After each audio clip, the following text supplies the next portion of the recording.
की कि इस कड़ी में आइए बच्चों आज हम हास्य रस को समझते हैं कि हास्य रस क्या है। देखिए हास्य रस अस्थाई भाव से हास्य रस जो है हास नामक अस्थाई भाव से उत्पन्न हुआ। हास्य सीधे सीधे है, इसका अर्थ होता है हंसी। ठीक है, यानी किसी चीज़ को देखकर जब हमारे मन में हंसी उत्पन्न हो जाए, हास उत्पन्न हो जाए, तो वहाँ पर हास्य रस होता है। जैसे उसमें कंडीशन भी कुछ भी हो सकता है कि विकृत चेष्टा हो, वचन हो, यानी हंसी उत्पन्न करने वाले कार्य हों, तो वहाँ पर हास्य रस उत्पन्न हो जाता है।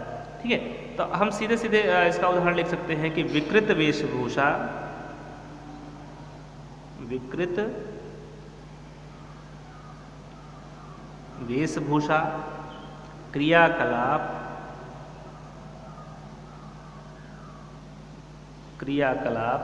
चेष्टा या वाणी को सुनकर, वाणी को सुनकर हृदय में या मन में या जब विनोद जन्य,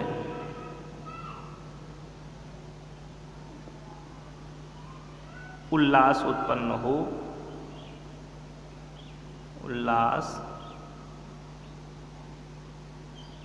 हो,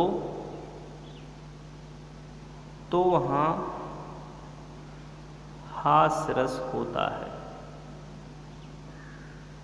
ठीक, लेकिन ये परिभाषा जैसे अस्थाई भाव इसमें नहीं आया हुआ है, इसलिए इस परिभाषा को बहुत अच्छा नहीं माना जा सकता है।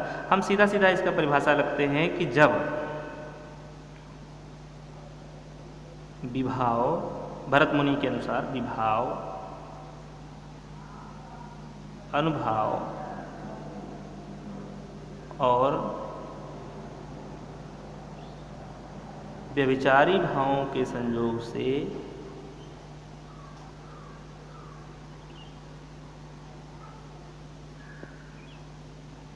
हास नामक अस्थाई भाव उत्पन्न हो, हास नामक स्थाई भाव उत्पन्न हो,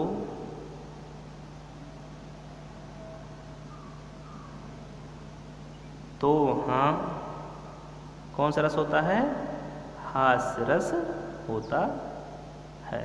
हम सीधा सीधा परिभाषा, अब देखिए उसमें हमने कॉमन परिभाषा आपको मास्टर परिभाषा बताई थी कि केवल आपको ये अस्थाई भाव ही बदलना है और यहाँ रस का नाम बदलना है और आपकी परिभाषा बन जाएगी।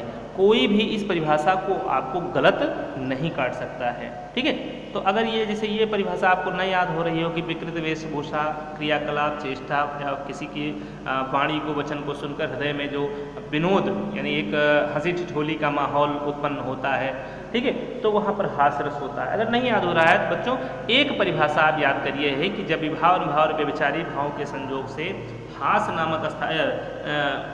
नामक अस्थाई भाव उत्पन्न हो, तो वहाँ हास्य रस होता है। बस इसी अस्थाई भाव को आप बदलते जाएंगे, आपकी परिभाषा बदलती चली जाएगी। ठीक है, और अब इसका उदाहरण यहीं पे हम जान लेते हैं, उदाहरण इसका देख लेते हैं कि जैसे उदाहरण आया कि मोदक पाकर नाचता, मोदक पाकर नाचता थुलथुल बाल गणेश, थुलथुल बाल गणेश पेट सूंड हिलने लगे,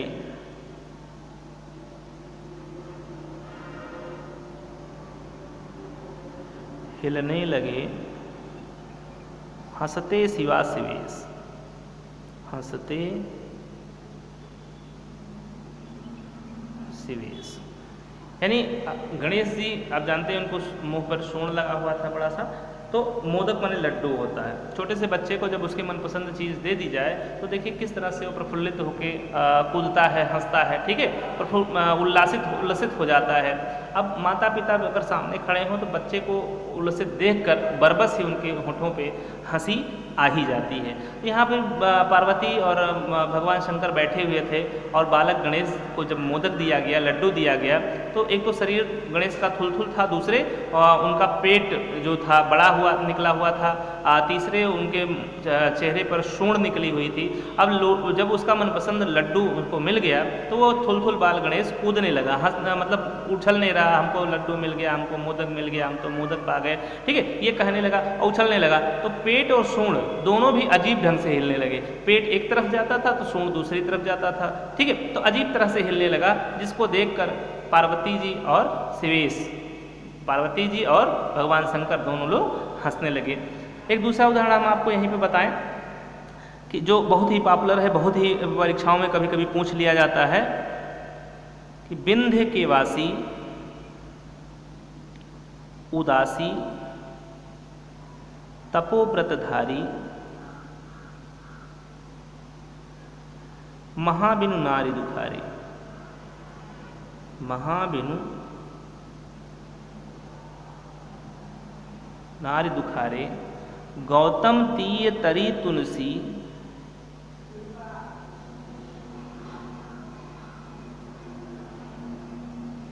तुलसी सुकथा सुन भे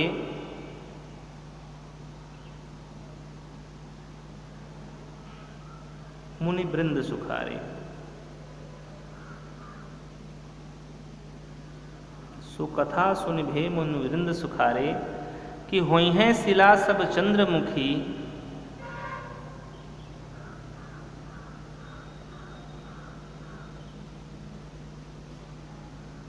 उदाहरण थोड़ा बड़ा है बच्चों।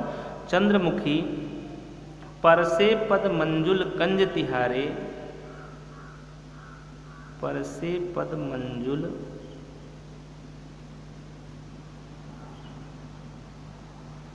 कंज तिहारे किन्हीं भली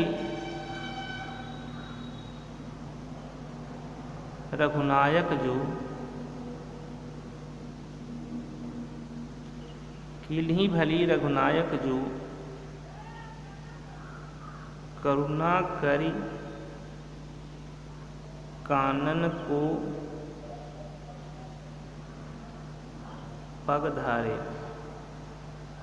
देखिए कि विंध्य के वासी उदासी तपोव्रतधारी महाबिनु नारी दुखारे गौतम तीय तरी तल तुलसी सो कथा सुन भे मुनि वृंद सुखारे वहीं है शिला सब चंद्रमुखी परसे पद मंजुल कंज तिहारे किन्हीं भली रघुनायक जो करुणा करी कानन को पग धारे।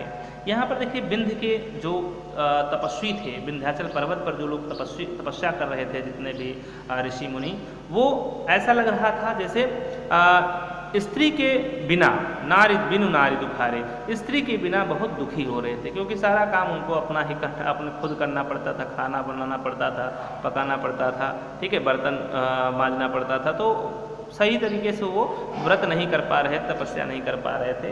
उन्होंने उसी बीच एक कथा सुनी, एक कहानी सुनी कि भगवान राम के स्पर्श मात्र से ही गौतम ऋषि की जो पत्नी थी वो सुंदर स्त्री बन गई। यानी गौतम ऋषि की पत्नी गौतम के श्राप के कारण जो पत्थर हो गई थी, भगवान राम के स्पर्श मात्र से ही वह फिर से सुंदर स्त्री में परिवर्तित हो गई। ये कथा सुनकर वे मुनिवृंद, मुनियों का समूह अत्यंत सुख का अनुभव करने लगा, बहुत आनंद का अनुभव करने लगा। क्यों? क्योंकि वो सोचने लगे कि होई हैं सला सब चंद्रमुखी परसे पद मंजुल कंज तिहारे किन्हीं भलो, यानी किसी भी तरीके से अगर भगवान राम करुणा करके हम लोगों के ऊपर दया करके इस कानन को, यानी इस विंध्याचल जंगल में, विंध्याचल पर्वत पर अगर अपने कदम रख दें, अपने कदमों से वो यहाँ पर चले आएँ, तो उनके कदमों के स्पर्श मात्र से ही हुई हैं शिला सब चंद्रमुखी परसे पद मंजुल कंज तिहारे, उनके सुंदर पद, सुंदर पैरों के स्पर्श मात्र से ही यहाँ पर जितने भी शिलाएं हैं, जितने भी पत्थर हैं, सभी चंद्रमुखी के समान सुंदर सुंदर स्त्रियाँ बन जाएंगे। तो कितना आनंदित समय होगा, कितना ही सुहाना समय हो, कितना अच्छा लगेगा उस समय। तो यहाँ पर भी देखने पे हास्य उत्पन्न हो रहा है। ऐसा लग रहा है कि सारे मुनियों को भगवान राम के वहाँ आते ही सुंदर सुंदर स्त्रियाँ प्राप्त हो जाएंगी, स्त्रियों का सानिध्य मिल जाएगा। तो यहाँ पे एक प्रकार से हंसी उत्पन्न हो रही है उनकी बातों को सुनकर, उनके सोच को देखकर, ठीक है।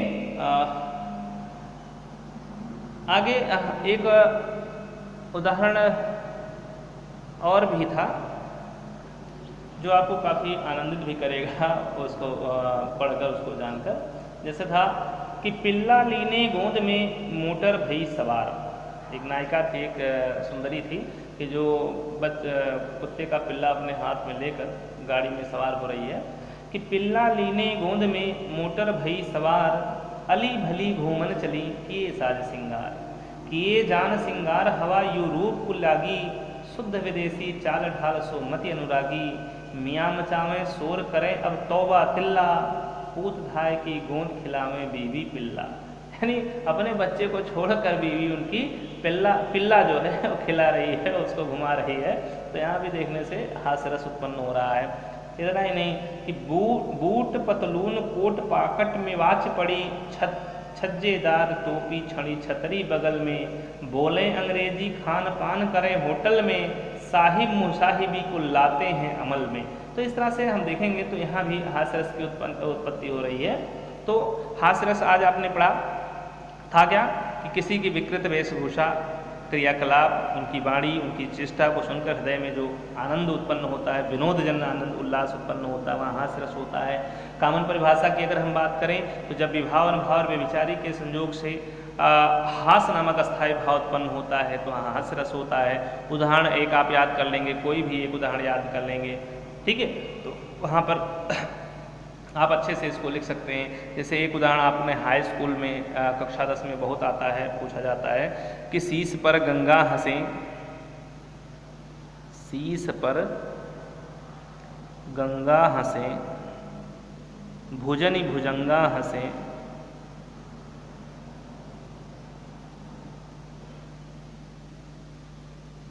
हास ही को दंगा भयो,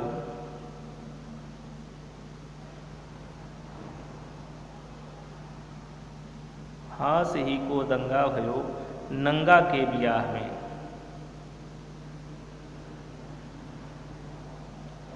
यहाँ देखें भगवान शंकर दूल्हा बनकर पार्वती से ब्याह करने जा रहे हैं, तो वहाँ पर दूल्हा कैसे बने हैं उसी की परिस्थितियों को यहाँ पर लिखा गया है कि शीश पर गंगा हंसे, गंगा जो उनके सिर पर विराजमान थी और वो वहाँ पे हंस रही थी, तो भुजन भुजंगा हंसे, तो शेषनाग उनकी भुजाओं पर हंसते हुए प्रतीत हो रहे थे।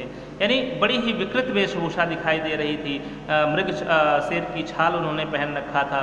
हास ही को दंगा भयो नंगा को किए ब्याह में, ठीक है। उनकी पूरी बारात को देखकर, उनकी विचित्र वेशभूषाओं को देखकर, विचित्र क्रियाकलापों को देखकर मतलब हास्य ही हास्य उत्पन्न हो रहा था। कब? नंगा के ब्याह में, भगवान शंकर के विवाह में। तो यहाँ भी इस तरह से देखेंगे तो हास्य रस की उत्पत्ति हो रही है बच्चों, तो यहाँ पर हास्य रस पाया जा रहा है। तो इस तरह से आपका यह हास्य रस भी खत्म हुआ।